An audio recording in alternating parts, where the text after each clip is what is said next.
पे मैं काम कर रहा हूँ। कांग्रेस की नीति रीति और सिद्धांतों पर काम कर रहा हूँ। कांग्रेस की नीति रीति और सिद्धांत गरीबों के और किसानों के लिए काम करते हुए आप सभी लोगों ने अच्छी तरह से देखा पिछले 5 साल के अशोक गहलोत जी के कार्यकाल के अंदर अकाल रात का प्रबंधन अच्छी तरह से देखा। इस बार आप सभी लोगों के विश्वास से वापस सरकार बनी। सरकार बनते ही फैसला लिया गया विद्युत उत्पादन बढ़ाने का। अगले 5 साल तक बिजली के दरें नहीं बढ़ाने का और बीपीएल कार्ड धारक जितने भी लोग हैं उनके इलाज के लिए इससे इतने कम समय में इतने क्रांतिकारी कदम उठाए हैं। इससे हम लोगों को मानना चाहिए कि राजस्थान की सरकार गरीब और किसानों के लिए चिंता करने वाली सरकार है। केंद्र सरकार भी जब पिछले बार आप लोगों के बीच में कांग्रेस पार्टी ने वादा किया था राष्ट्रीय ग्रामीण गारंटी योजना के तहत 100 दिन के रोजगार का, उसे पूरा किया। कांग्रेस के नेताओं को देखो, सोनिया गांधी जी का त्याग, छोटी छोटी कुर्सी के लिए भी कहा प्रतिस्पर्धा, उससे हिंदुस्तान की अर्थव्यवस्था बढ़ी और उस अर्थव्यवस्था को गरीब और किसान के लिए काम में लेने के लिए कांग्रेस जन केंद्र सरकार सबने पिछले 5 सालों से किया।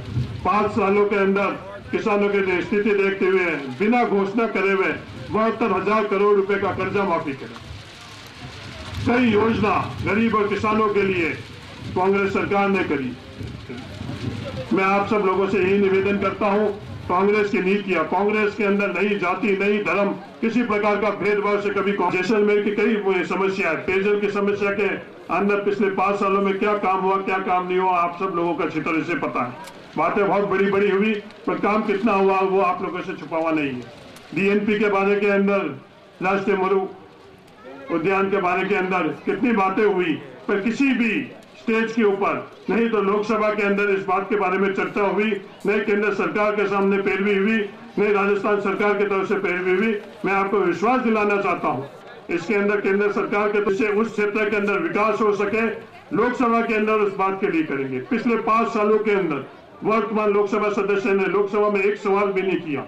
राजनीतिक निर्णय वोट सिर्फ विश्वास के आधार पर मिलते हैं, या तो प्रत्याशी उम्मीदवार को या कोई विश्वास दिलवाने वाला हो या पार्टी पर। मैं आपको विश्वास दिलाता हूं जो कर्तव्य और धर्म लोकसभा सदस्य का है वो पूरा निर्वहन करूंगा।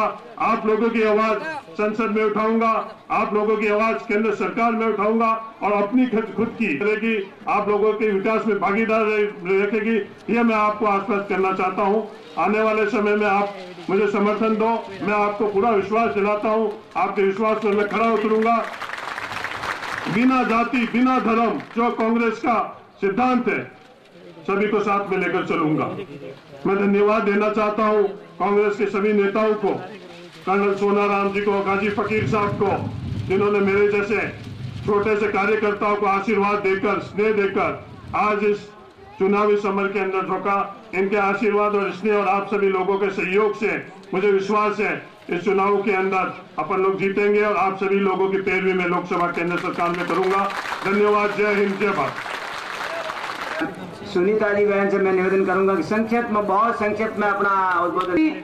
और गांधीवादी मुख्यमंत्री परम आदरणीय गहलोत साहब, हमारे बीच में उपस्थित पोखरण विधायक सालिम मोहम्मद जी, जिला प्रमुख साहब, मंच में विराजमान सभी सम्मानित जनप्रतिनिधिगण,